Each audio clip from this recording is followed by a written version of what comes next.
नमस्कार दोस्तों, स्वागत है आपका हमारे YouTube चैनल जरधारी क्लासेस में। दोस्तों, यूकेपीएससी ने एक नई भर्ती यहाँ पे जारी कर दी है और ये भर्ती है सहायक समीक्षा अधिकारी यानी एआरओ, असिस्टेंट लाइब्रेरियन, अनुवादक और टाइपिस्ट। तो नई भर्ती दोस्तों यूकेपीएससी की यहाँ पे आ चुकी है और इस भर्ती विज्ञापन के बारे में पूरी डिटेल्स में आपको बताने वाला हूँ। इसमें शैक्षिक योग्यता क्या रहने वाली है, कौन कौन अभ्यर्थी इसके लिए अप्लाई कर सकेंगे, इसमें एज लिमिट क्या रहने वाली है, इसका एग्जाम पैटर्न, सिलेबस क्या रहने वाला है। तो पूरी डिटेल्स दोस्तों इस वीडियो में मैं आपको समझाने वाला हूँ इस विज्ञापन के बारे में। तो विज्ञापन प्रकाशन हुआ है 31 दिसंबर 2025 को और आज से आप ऑनलाइन आवेदन भी कर सकते हैं, यानी 31 दिसंबर 2025 से आप ऑनलाइन आवेदन कर सकते हैं। ऑनलाइन आवेदन पत्र भरने की अंतिम तिथि है 20 जनवरी 2026 और परीक्षा शुल्क जमा करने की भी अंतिम तिथि 20 जनवरी 2026 है। ऑनलाइन आवेदन पत्र में संशोधन और परिवर्तन करने की जो तिथि है वो है 26 जनवरी 2026 से लेकर 4 फरवरी 2026 तक आप अपने ऑनलाइन आवेदन में यदि आपको संशोधन करना हो तो संशोधन कर सकते हैं। तो आज से दोस्तों यहाँ पे फॉर्म भरे जाने लग चुके हैं, तो आप अपना यदि आप इसके लिए एलिजिबल हैं तो इसके लिए जरूर अप्लाई करें। अब यहाँ पे देखते हैं रिक्तियों का विवरण। कुल इसमें कितने पोस्ट रहने वाली है, कुल कितने पद हैं, तो कुल पदों की संख्या दोस्तों 24 पद हैं इसमें। तो इसमें जो पहला पद है वो है सहायक समीक्षा अधिकारी का, जिसमें टोटल 15 पद हैं। 15 पद इसमें किसके हैं? एआरओ के, यानी सहायक समीक्षा अधिकारी। और माननीय उच्च न्यायालय उत्तराखंड के अधिष्ठान में दोस्तों ये विज्ञापन जारी हुआ है। तो इसमें सहायक समीक्षा अधिकारी के हैं 15 पद। यहाँ पे आप कैटेगरी वाइज देख सकते हैं, टोटल 15 पद है यहाँ पे। उसके बाद असिस्टेंट लाइब्रेरियन के इसमें 1 पद है, अनुवादक के इसमें 6 पद हैं और टाइपिस्ट के इसमें 2 पद, यानी टोटल यहाँ पे 24 पद हैं ये। यहाँ पे अब देखते हैं शैक्षिक योग्यता पदों के अनुसार। सहायक समीक्षा अधिकारी यानी एआरओ, इसमें पदों की कुल संख्या 15 है, जिसमें आपको ऊपर बता चुका हूँ। और वेतनमान है 44,900 से लेकर 1,42,000। लेवल 7 और ग्रेड पे इसमें 4600 का है दोस्तों, ग्रेड पे 4600 की भर्ती है। शैक्षिक अर्हता देख लेते हैं यहाँ पे, क्योंकि इसी के आधार पर आप जो ये एआरओ यानी सहायक समीक्षा अधिकारी की पोस्ट है जिसमें टोटल 15 पद हैं, तो इसके लिए आप अप्लाई कर सकेंगे। तो यहाँ पे जो इसकी शैक्षिक योग्यता है दोस्तों, bachelor degree of a university established by law in India. तो यहाँ पे आप किसी भी यानी भारत के विधि द्वारा स्थापित या कानून द्वारा स्थापित विश्वविद्यालय से आपने स्नातक डिग्री आपके पास हो, यानी बैचलर डिग्री, ग्रेजुएशन आपने कर रखा है, बीए, बीएससी, बीकॉम, तो किसी भी स्ट्रीम में आपके दोस्तों अगर आपके पास स्नातक की डिग्री है, बैचलर डिग्री है, ग्रेजुएशन की डिग्री है, तो आप इसके लिए अप्लाई कर सकते हैं, जो ये 15 पोस्ट हैं एआरओ की। उसके बाद साथ में स्पीड ऑफ मिनिमम 9000 की डिप्रेशन पर हर इन इंग्लिश टाइपिंग। तो इंग्लिश टाइपिंग आपका होना चाहिए। खैर ये तो जब आप प्री एग्जाम, क्योंकि पहले इसमें प्री एग्जाम होगा और प्री के बाद होगा फिर मेंस एग्जाम, और उसमें आपका एक क्वालिफाइंग नेचर का टेस्ट भी होगा, जो कि इंग्लिश टाइपिंग का टेस्ट होगा, तो ये उसमें देखा जाएगा। तो ये भी आपका नॉलेज होना चाहिए और साथ में बेसिक नॉलेज होना चाहिए कंप्यूटर का, जैसे internet, Windows, MS Word, MS Excel, MS PowerPoint. तो ये बेसिक नॉलेज आपका होना चाहिए कंप्यूटर का। और ये भी आपका जब मेंस एग्जाम होगा तो उसी टाइम आपका ये क्वालिफाइंग नेचर टेस्ट भी लिया जाएगा। उसके बाद और आयुष्य में क्या, इसमें तो न्यूनतम आयुष्य में इसकी 21 वर्ष और अधिकतम 42 वर्ष है। उसके बाद दूसरा जो पद है असिस्टेंट लाइब्रेरियन, इसमें 1 पद है टोटल और इसका वेतनमान भी 47,600 लेकर 1,51,000 है। ये लेवल 8 का है और ग्रेड पे इसमें 4800 है। और इसमें शैक्षिक अर्हता अगर इसमें देख लेते हैं तो इसमें degree in law and diploma अथवा degree in library science from a recognised university. तो इसमें आपका एक मान्यता प्राप्त विश्वविद्यालय से लॉ में डिग्री चाहिए या और लाइब्रेरी साइंस में डिप्लोमा या डिग्री। तो इसमें लॉ का मांगा गया है और डिप्लोमा मांगा गया है, साथ में लाइब्रेरी साइंस या डिग्री। तो इसमें लॉ में और साथ में डिप्लोमा अथवा डिग्री इन लाइब्रेरी साइंस में, या साथ में इसमें यह भी लिखा गया है मान्यता प्राप्त विश्वविद्यालय से लाइब्रेरी साइंस में डिग्री, साथ में 5 वर्ष का अनुभव किसी यूनिवर्सिटी लॉ जुडिशियल अकादमी में असिस्टेंट लाइब्रेरियन के रूप में होना चाहिए इसमें, और बेसिक नॉलेज इन कंप्यूटर। और 21 वर्ष न्यूनतम एज, अधिकतम है 42 वर्ष। उसके बाद है अनुवादक, तो इसमें टोटल 6 पद हैं दोस्तों और इसका वेतन है 29,000 से लेकर 92,000। ग्रेड पे इसका 2800 है, लेवल 5 की वैकेंसी है।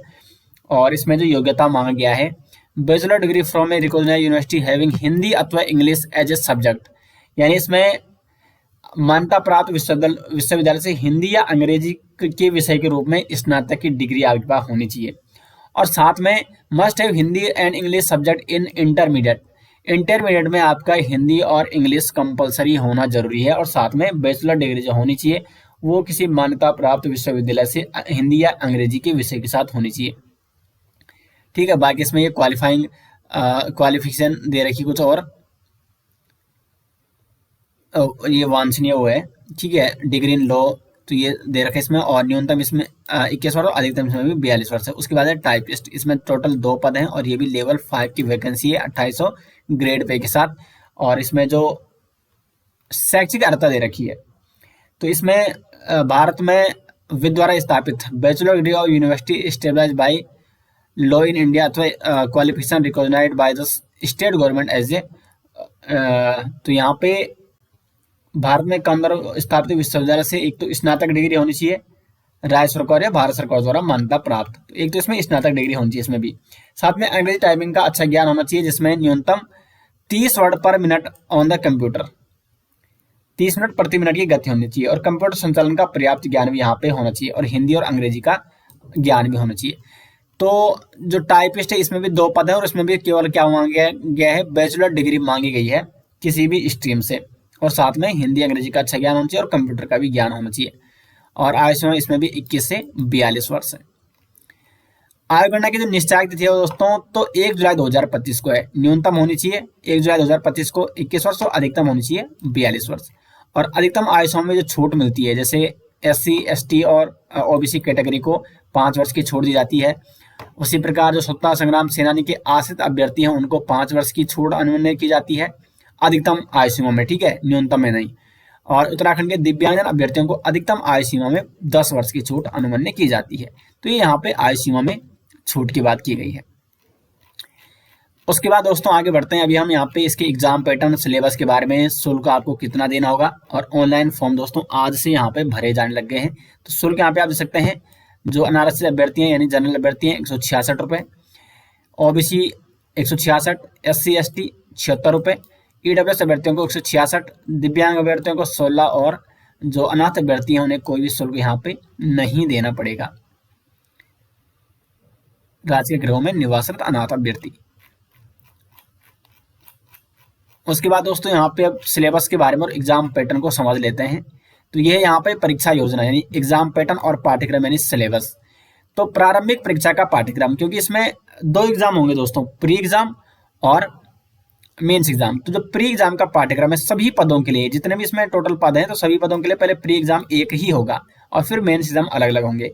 तो सिलेबस और prelim examination for all post general knowledge objective type. तो इसमें देखो 200 नंबर का एग्जाम होगा और 3 घंटे का एग्जाम होने वाला है आपका। तो इसमें आपका आएगा general science, current affair, national और इंटरनेशनल, जो कि जरदारी क्लासेस के माध्यम से दोस्तों आपको मिल जाएगा। ये रेगुलर इंटरनेशनल करंट, नेशनल और इंटरनेशनल करंट के जो क्लास आती है वो रेगुलर आती है, और साथ में उत्तराखंड करंट अफेयर की भी वीकली क्लास आती है।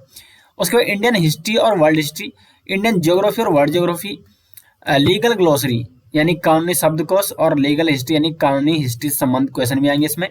Knowledge of Uttarakhand, history, geography, economy, polity. तो 40 से 45 क्वेश्चन आपके उत्तराखंड से पूछे जा सकते हैं इसमें। और बाकी कॉन्स्टिट्यूशन ऑफ इंडिया और computer science and its application. तो एक तो जनरल साइंस का अच्छा पार्ट आएगा इसमें। करंट अफेयर्स में 20 से 25 क्वेश्चन पूछे जाएंगे, ये जरूर पूछे जाएंगे इसमें, नेशनल, इंटरनेशनल और उत्तराखंड मिला के। तो एक अच्छा स्कोरिंग यहाँ पे सब्जेक्ट है, तो इसलिए करंट अफेयर पे आपको विशेष ध्यान देना है। उसके बाद इंडियन हिस्ट्री, ज्योग्राफी और पॉलिटी, और साथ में लीगल ग्लोसरी और लीगल हिस्ट्री, और उत्तराखंड हिस्ट्री और कंप्यूटर साइंस। तो ये यहाँ पे इसका प्री का सिलेबस रहने वाला है, जो प्रारंभिक परीक्षा है। उसके बाद यहाँ पे मुख्य परीक्षा का पाठ्यक्रम क्या रहने वाला है। तो मुख्य परीक्षा का पाठ्यक्रम सभी का अलग अलग है। सबसे पहले जो असिस्टेंट रिव्यू ऑफिसर यानी ARO, सहायक समीक्षा अधिकारी है, तो इसका जो मुख्य परीक्षा का पाठ्यक्रम है दोस्तों, तो इसमें 2 पेपर होंगे। पेपर 1 में ये इंग्लिश लैंग्वेज का होगा 200 मार्क्स का, जिसमें 3 घंटे का एग्जाम होगा, और ये इसका सिलेबस दिया गया है। और फिर हिंदी लैंग्वेज का 200 मार्क्स का 3 घंटे का भी इसका सिलेबस दिया गया है। तो इसमें हिंदी और इंग्लिश 2 पेपर होंगे, और साथ में बेसिक नॉलेज ऑफ कंप्यूटर, ये क्वालिफाइंग नेचर का होने वाला है तीसरा पेपर कंप्यूटर का, जो कि मैंने आपको ऊपर भी बताया था। और एक चौथा पेपर होगा इसमें, वो होगा आपका इंग्लिश टाइपिंग का, ये भी क्वालिफाइंग नेचर का होगा। तो जो इसका तीसरा और चौथा पेपर है ये क्वालिफाइंग नेचर के हैं, कंप्यूटर नॉलेज और साथ में इंग्लिश टाइपिंग। और बाकी हिंदी और अंग्रेजी का जो ये पेपर है ये है मुख्य एग्जाम। उसके बाद दूसरा है टाइपिस्ट।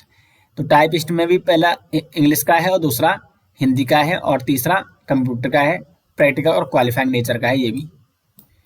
उसके बाद ट्रांसलेटर ने अनुवादक, तो अनुवादक का सिलेबस है 20 मार्क्स का मुख्य परीक्षा का, इसमें भी इंग्लिश का है ये। और अटेम्प्ट ऑल क्वेश्चन ये दे रखा है इसमें, इसका सिलेबस थोड़ा बड़ा है और ये हिंदी का है। और फिर ट्रांसलेटर एंड ड्राफ्टिंग, ये यहाँ पे तीसरा पेपर भी होगा इसका, तो ये काफी बड़ा है। और चौथा पेपर इसका क्वालिफाइंग नेचर का होगा कंप्यूटर का। फिर है लाइब्रेरियन का, और इसमें भी पहला जो पेपर है वो है थ्योरी, यहाँ पे कंपलसरी है, तो यहाँ पे ये सिलेबस का दे रखा है। तो दोस्तों प्री एग्जाम का सिलेबस और मेंस एग्जाम का सिलेबस भी मैंने आपको पूरा समझा दिया है, और डिटेल्स में एग्जाम पैटर्न मैंने आपको समझा दिया है। कौन कौन अभ्यर्थी इस विज्ञापन में जो भी पोस्ट आ रखी है उनके लिए अप्लाई कर सकते हैं, यही मैंने आपको यहाँ पे बता दिया है। बाकी दोस्तों आपका जो भी सवाल है आप कमेंट बॉक्स में कमेंट कर सकते हैं। बाकी यदि आपको इसका विज्ञापन चाहिए, फुल पीडीएफ चाहिए, तो लिंक आपको मिल जाएगा वीडियो के डिस्क्रिप्शन में। तो मिलते हैं दोस्तों नेक्स्ट वीडियो के साथ, तब तक के लिए धन्यवाद।